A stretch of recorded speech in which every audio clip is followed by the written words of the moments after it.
My name is Patrick Allen. I'm a licensed realtor in Keller Williams, Southern Arizona. And in today's video, we'll be discussing real estate. Raise your hand if you regularly pay for a housing expense. No, seriously, I want to kind of get a sense of the audience. If you've made a mortgage or rent payment within the last 30 days to cover your housing, I'm curious to know, how much did it cost you last month? If you're like the typical American household, your answer is probably 30 to 40% or more of your post-tax monthly income. And aside from taxes, it's very likely the most expensive thing that you regularly have to pay for. But what if that was no longer the case? If you're watching this video right now, it's likely because you have aspirations to purchase investment properties and accomplish financial freedom in your own life. As housing affordability continues to hover near 40-year lows, and with the state of Arizona ranking among the 3 worst states in the country in its ability to offer affordable housing options to its renter population, the question facing the first-time investor is increasingly, how am I able to get started building wealth through real estate in today's current environment? Today's video will take a look into how I accomplished this very thing in my own life. I'll offer up a case study of my most recent acquisition via the house hacking strategy. What goals did I set out hoping to achieve? Where did those goals come from? As well as what did the numbers look like in the first year the property was monetized? Warts and all, I'm here today to give you an in-depth tour of my home as well as my profit and loss statement. My name is Patrick, and this is my F.I.R.E. Life.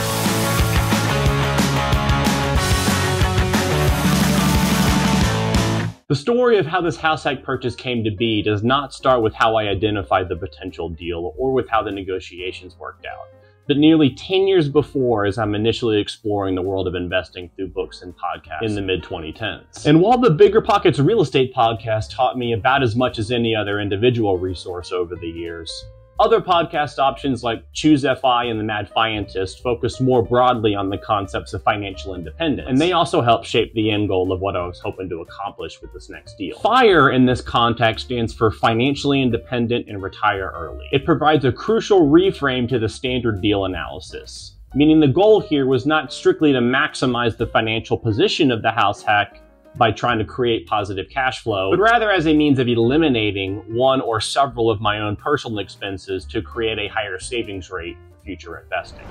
So that leads us into the goals that I had for the project. What risks and struggles was I willing to put myself through, and on what criteria would I define success versus failure? Well, by the time I was able to secure a loan pre-qualification through a local lender here in Tucson, my search criteria was pretty firmly established. And since I was qualified for both conventional and FHA loan options, I had chosen to target a 2 to 4 unit deal to house hack. It felt right to me to look for a triplex, something of a Goldilocks scenario which not only offered increased revenue potential from having more than one functional rental units, but also in avoiding a lot of the privacy issues that you sometimes see in fourplex setups, namely allowing for separate yard spaces in the back and enough parking up front to accommodate a B+ class vacation rental play. And so with house hacking as my entrance strategy, the strategy that I went with to monetize the property while I was living there would be a short-term rental model, as it was the best fit for both my financial and lifestyle goals at that particular stage of my life. Now, as a self-employed real estate agent who lives primarily off of commission income,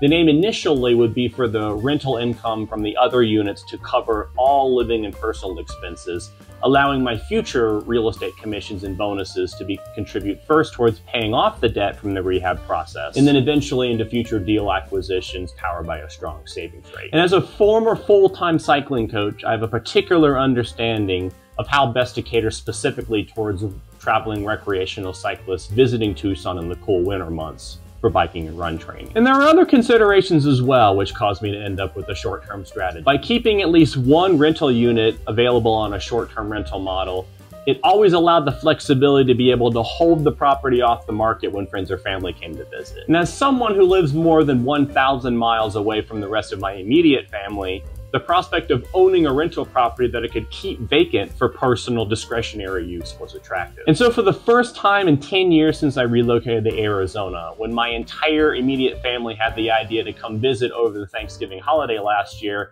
there was never any question about what hotel they would be staying in. Hosting them on property kept everyone close enough to carpool everywhere, but off of my own couch and out of my dog's personal space. Not to mention the additional revenue potential of a short-term rental also allowed me to outsource most of the stuff that I particularly hate doing as a homeowner. In my pursuit of my own financial independence, I put a high premium on time freedom. And regular maintenance tasks like lawn care, housekeeping, and making small handyman repairs around my own residence is the very opposite of how I see myself spending my spare time. And so, as the deal generates revenue from guests checking in and out, and as regular tasks for cleaning and landscaping services are then called for, I don't see why those same vendors shouldn't be handling these jobs for my primary residence unit as well.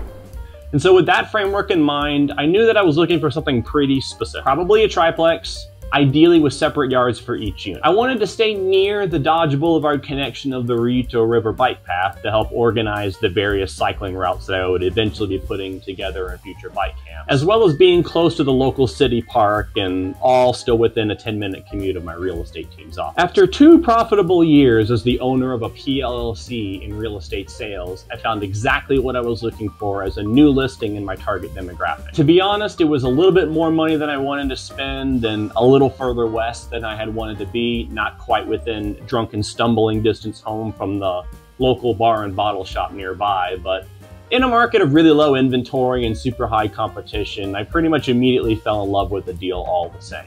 It was exactly what I was hoping to find. The deal was listed for $405,000 and only one offer was received in the first 2 weeks while it was on the market. I offered $111,000 hoping that the other guy would only go up to $410,000, and I ended up not winning the contract in the initial round of negotiations. But because the deal still made sense to me, I elected to submit a backup contract, contingent upon cancellation from the first offer that was accepted. And sure enough, 2 weeks later, I get a phone call from the seller's agent saying that the buyer did in fact get cold feet and walked away from the deal. Inspections found the property to be in mostly good condition structurally, needing only a new fence and a thorough renovation of the interior of all 3 units. And after some drama with the appraisal that was first extremely delayed in getting reported and then nearly causing a loan denial due to the rental rates being too low to justify the sales price, I was eventually able to close the deal in July of 2021 and take occupancy. The goal now would be to begin the process of rehabbing the rental units. Despite the exterior and major systems being in mostly good condition, it was still a C-condition property with all 3 units needing interior paint, flooring, lighting, and new cabinets to modernize them. The wooden fence surrounding the property was basically falling over, long overdue for a wholesale upgrade. And solar panels, rainwater reharvesting, and paving the gravel front driveway all existed somewhere vaguely in the future, once I had the capital on hand to be able to take those projects on. The rehab of the first of the 2 rental units was funded by a line of credit which I was able to qualify for at a local bank. And because I had some equity in the first home I had purchased 6 years before, I was able to pull out around $40,000 in liquidity, which, alongside several credit card lines that I already had opened with 0 balances, that covered materials and labor on both of them. And because I inherited a tenant in the 1-bedroom who stayed an additional 9 months on a month-to-month basis until the following May, there was no opportunity to take on a full rehab of all properties simultaneously, and so a logical timeline became self-evident. I was able to close on the triplex deal in July of 2021. After 4 months of living in my owner's unit, I was able to secure a HELOC against that first home I had purchased in 2015, and that was used to fund the rehab of the vacant duplex listing. The line of credit was approved in November of 2021, and demo of the 2-bedroom unit began the week after Thanksgiving. Rehab number 1 was completed by February of 2022, just in time to capture a small amount of the peak rental season. Rehab number 2 of the 1-bedroom detached unit began just after the initial tenants moved out in May of 2022 and was not exactly finished until something like mid-October, due primarily with backordered materials and my own access to financing. But as of early November 2022, I had realized my short-term goal of having both of my non-owner occupied units listed on the major booking platform, just in time for my 37th birthday. And adding only a new steel fence to the property in April of 2023, this is essentially the condition of the property to this day. With 2 fully established rental units, my goals at present are to pay off the existing credit lines and to look towards upgrading my owner's unit to match the other 2. And so, how well did that go for me? How much am I currently into the property for at the time of this recording? Well, I guess I could tell you that. Oh boy, this is the part that I've been putting off for a couple of months now. But hey, we're all friends here, right? Let's go ahead and jump into it.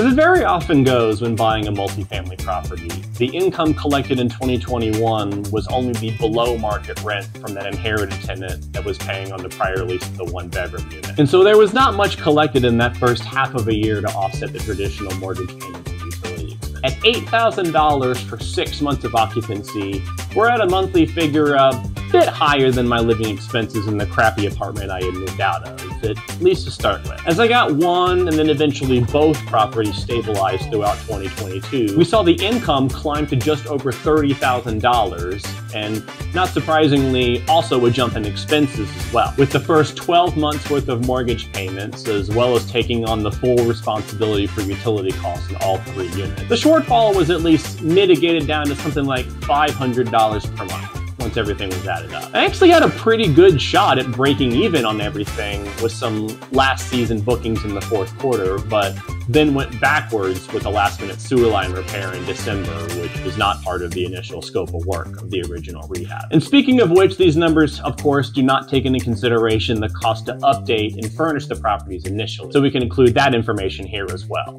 These are the actual costs that I ended up with for materials, labor, and then to furnish the units to make them rent ready. Now, looking forward, the goal is to leverage these 2 income streams along with my own commissions as a real estate agent to pay off the rehab expenses and establish cash reserves. At the time of publishing of this video, I'm still just a bit over leveraged based on the current value of this property. So the priority at present is to get all of those credit lines paid down. And then as these 2 properties continue to increase in value over time, so too will my access to future credit.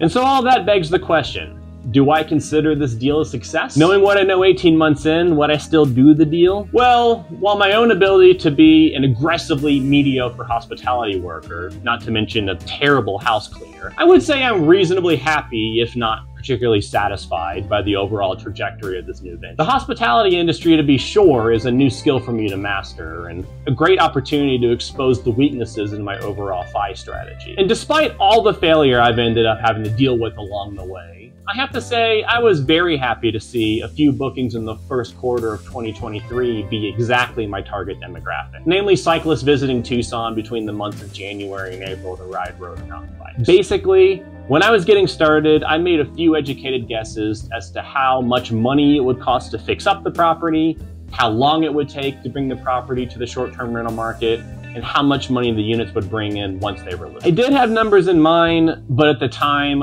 I was pretty confident that all those numbers were going to be wrong. And so when the change orders came in to extend the rehab, or when my pool list listing struggled to stay occupied during the hot summer months, I took comfort in at least knowing that I was right about that first hunch. But that's the game I decided to play, and mastery of that game still serves as what I think is the most time-efficient path to the type of financial freedom that I'm looking for. I'm in entirely too much debt to call myself free, but if nothing else, the last 18 months has finally put the F.I.R.E in my F.I.R.E life. So I hope that you found that story interesting, or that it in some way helps you to imagine and then to create whatever type of life that you feel called towards. I'll be sure to keep you posted here on the channel as I continue to progress towards all of my own goals.